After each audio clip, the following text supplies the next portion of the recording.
ನಮಸ್ತೆ ಸರ್, ನಾವು ಚಿಕ್ಕಬೇರಿಯ. ನಮ್ಮ ಮಗ ಈ ಥರ ಬರ್ತಾ ಇತ್ತಂತೆ ರೋಡಲ್ಲಿ. ಅವರಿಬ್ರು ಜಗಳ ಮಾಡಿ, ನಾಸಿರ್ ಮತ್ತೆ ನಮ್ಮ ಜೀಶಾನ್ ಇಬ್ರು ಮನೆ ವಿಷಯಕ್ಕೆ ಜಗಳ ಮಾಡ್ಕೊಂಡಿದ್ದಾರೆ. ಅವನಿಗೆ ಹೊಡಿಯಕ್ಕೆ ಬಂದಿದ್ದಾನೆ. ನಮ್ಮ ಮಗ ಕಲ್ ತಗೊಂಡು ಹೊಡಿಯಕ್ಕೆ ಬಂದಿದ್ದಾನೆ. ಇವನು ನೂಗ್ಬಿಟ್ಟಿದ್ದಾನೆ. ಎಲ್ಲಿ ಹೋಗಿದ್ದಾನೋ ಗೊತ್ತಿಲ್ಲ. ಇಲ್ಲಿ ಅವರೆಲ್ಲ ಗಂಡಸರು ಎಲ್ಲ ಬಂದು ಇಲ್ಲು ಮತ್ತೆ ಮುಜಕ್ಕಿರು, ಅಬು, ಅಮ್ಜದ್, ಇರ್ಷಾದ್ ಅವರೆಲ್ಲ ಮನೆ ನುಗ್ಬಿಟ್ರು. ನಮ್ಮ ಮನೆಗೆ ನುಗ್ಬಿಟ್ಟು ಏನೇನೋ ಕೆಟ್ಟ ಮಾತಾಡಿ, ಎಲ್ಲಿ ನಿನ್ನ ಮಗ ಮುಂಡೆ ಎಲ್ಲಿದ್ದಾನೆ ಹೇಳು ಅಂತ ಇಲ್ಲಿ ಟಾರ್ಚರ್ ಕೊಟ್ಟರು. ನನಗೆ ಗೊತ್ತಿದ್ದಿಲ್ಲ ನಮ್ಮ ಮಗ ಎಲ್ಲಿದ್ದಾನೆ ಅಂತ. ಇವ್ರು ಏನು ಮಾಡಿದಾರೋ ಏನೋ ಗೊತ್ತಿಲ್ಲ. ನಮ್ಮ ಮಗನಿಗೆ ಎಲ್ಲಿ ಹೊಡೆದು ಇದು ಮಾಡಿದಾರೋ.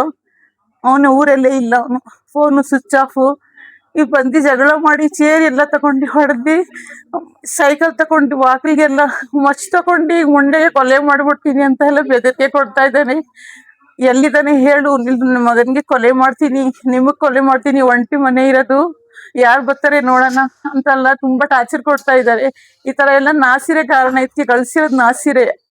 ನಮ್ಮ ಮನೆ ವಿಷಯದ ಇದ್ ನಡೀತಾ ಇದೆ ಕೋರ್ಟಲ್ಲಿ. ಇವತ್ತು ಕೋರ್ಟ್ ಇತ್ತು, ಅದಕ್ಕೋಸ್ಕರ ಈ ತರ ಎಲ್ಲ ತೊಂದರೆ ಕೊಡ್ತಾರೆ ಸರ್.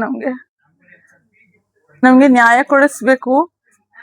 ಮತ್ತೆ ಹಾ ಸರ್, ಕಂಪ್ಲೇಂಟ್ ಮಾಡಿದೀವಿ. ನಮ್ಮ ಪೊಲೀಸಿಂದ ನಮ್ಗೆ ಇದು ಸಿಗ್ಬೇಕು, ನ್ಯಾಯ ಸಿಗ್ಬೇಕು. ನಮ್ಗೆ ನ್ಯಾಯ ಕೊಡಿಸ್ಬೇಕು ಸರ್. ತುಂಬಾ ಟಾರ್ಚರ್ ಕೊಡ್ತಾ ಇದ್ದಾರೆ. ಬೆದರಿಕೆ ಹೊಡಿತೀನಿ ಅಂತ ಹೇಳಿ, ಕೊಲೆ ಮಾಡ್ತೀನಿ, ನಿನ್ ಮಗ ಸಿಕ್ಲಿ ಅವನ್ಗೂ ಕೊಲೆ ಮಾಡ್ತೀನಿ ಅಂತ ತುಂಬಾ ದಿನದಿಂದ ಈ ತರ ಹೇಳ್ಕೊಂಡ್ ಬರ್ತಾ ಇತ್ತು. ನೆನ್ನೆ ಬಂದ್ಬಿಟ್ಟು ಎಲ್ಲ ಹೊಡೆದಿ, ಮುಜಕ್ಕಿರ್ ಮಗ ಮತ್ತೆ ಇಲ್ಲು ಹೊಡೆದಿ, ತುಂಬಾ ತಲೆಗೆಲ್ಲ ಏಟಾಗಿದೆ. ಮುಖ, ಮೂಗಲ್ಲಿ, ಬಾಯಿಲೆಲ್ಲ ರಕ್ತ ಬಂದ ತಕ್ಷಣ ಆಮೇಲೆ ಎಲ್ಲ ಹೊಡೆದಿ ನಮ್ಮ ಸೊಸೆಯಾಗೆಲ್ಲ ಎಳ್ದಾಡ್ಬಿಟ್ಟು ಏನ್ ಮಾಡ್ತೀನಿ ಏನೇನೋ ಗಲೀಜ್ ಮಾತೆಲ್ಲ ಮಾತಾಡಿದ್ರು. ನಮ್ಮ ಸೊಸೆಯಾಗಿ ಮಕ್ಳಿಗೆಲ್ಲ ಹಿಡ್ದು ಎಳ್ದ್ಬಿಟ್ಟು, ನಮ್ಮ ತಾಯಿ ಇದ್ದಾರೆ, ಅವ್ರಿಗೆ 75 ವರ್ಷ, ಅವ್ರಿಗೂ ಸುಧಾ ನೂಗ್ಬಿಟ್ಟಿದ್ದಾರೆ.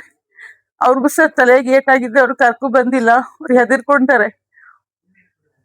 ಮನೇಲಿದ್ದಾರೆ, ಮಕ್ಳಿಗೆಲ್ಲ ಎಳ್ದಾಡ್ಬಿಟ್ಟಿದ್ದಾರೆ. ಸಣ್ಣ ಮಕ್ಳು, ನಮ್ಮ ಸೊಸೆ ಬಾಂಟಿ 4 ತಿಂಗಳು, ಅವ್ಳಿಗೂ ಎಲ್ಲ ತಲೆಯೆಲ್ಲ ಹಿಡ್ದು ಎಡ್ದಲ್ಲಿ ಕೆಟ್ಟ ಮಾತೆಲ್ಲ ಆ ತರ ಮಾಡ್ತೀನಿ, ನಿನ್ಗೆ ಈ ತರ ಮಾಡ್ತೀನಿ ಅಂತೆಲ್ಲ ಹೇಳಿದ್ದಾರೆ ಸರ್. ಮೊಹಸಿನ್ ತಾಜ್ ಮತ್ತೆ ಉಸ್ಮಾನ್ ಶರೀಫ್ ಅವ್ರದ್ದು ಏನು ಇದ್ರಲ್ಲಿ ಇದ್ದಿಲ್ಲ ಸರ್. ಸುಮ್ಕೆ ರಾಜಕೀಯದಲ್ಲಿ ಅವ್ರದ್ದು ಹೆಸರಿದೆ ಅಂತ ಇಲ್ಲೂ ಈ ತರ ಎಲ್ಲ ಅವ್ರಿಗೆ ತೊಂದರೆ ಕೊಡ್ತಾ ಇದ್ದಾನೆ ಸರ್. ಅವ್ರದ್ದು ನಮ್ದು ಅದ್ರಲ್ಲಿ ಏನು ಅವ್ರು ಇನ್ವಾಲ್ವ್ ಇಲ್ಲ ಸರ್. ಅವರು ನಮ್ಗೆ ಏನ್ ಸಪೋರ್ಟ್ ಮಾಡಕ್ ಬರ್ಲಿಲ್ಲ. ಎಲ್ಲ ಹೊಡೆದಾದ್ರು ಅಲ್ಲಿ ಯಾರು ಇರ್ಲಿಲ್ಲ ಸರ್. ಒಂದ್ ಫೋನ್ ಮಾಡಕ್ಕೆ ಫೋನು ಇರ್ಲಿಲ್ಲ ನಮ್ಮ ಹತ್ರ. ಫೋನ್ ಎಲ್ಲ ಕೆಚ್ಚಾಗ್ಬಿಟ್ಟು ಅಬ್ಬು ಎಲ್ಲ ಇದ್ ಮಾಡ್ಬಿಟ್ಟಿದ್ದಾನೆ. ತುಂಬಾ ಏಟಾಗಿದೆ ನನ್ಗೆ. ನಮ್ಗೆ ನ್ಯಾಯ ಕೊಡಿಸ್ಬೇಕು ಸರ್. ತುಂಬಾ ಟಾರ್ಚರ್ ಕೊಡ್ತಾ ಇದ್ದಾರೆ ಅವರಿಂದ, ನಾಸಿರಿಂದ ಮತ್ತೆ ಇಲ್ಲೂ ಅವ್ರದ್ದೇ ನಮ್ಗೆ ಭಯ ಇರೋದು. ಒಂಟಿ ಮನೆ, ಬೆದರಿಕೆ ಕೊಡ್ತಾ ಇದ್ದಾರೆ. ಈ ತರ ಎಲ್ಲ ಪ್ರಾಬ್ಲಮ್ ಕೊಡ್ತಾ ಇದ್ದಾರೆ. ಅವ್ರದ್ದು ತನ್ನು ಮತ್ತೆ ಉಸ್ಮಾನ್ ಶರೀಫ್, ಮೊಹಸಿನ್ ತಾಜ್ ಅವ್ರು ಯಾರು ಇದ್ರಿಲ್ಲ. ಎಲೆಕ್ಷನ್ ನಲ್ಲಿ ಅವ್ರದ್ದು ಹೆಸರಿದೆ ಅಂತ ಹೇಳಿ ಈ ತರ ಎಲ್ಲ ಇಲ್ಲೂ ಅವ್ರಿಗೆ ತೊಂದರೆ ಕೊಡ್ತಾ ಇದ್ದೇನೆ ಸರ್.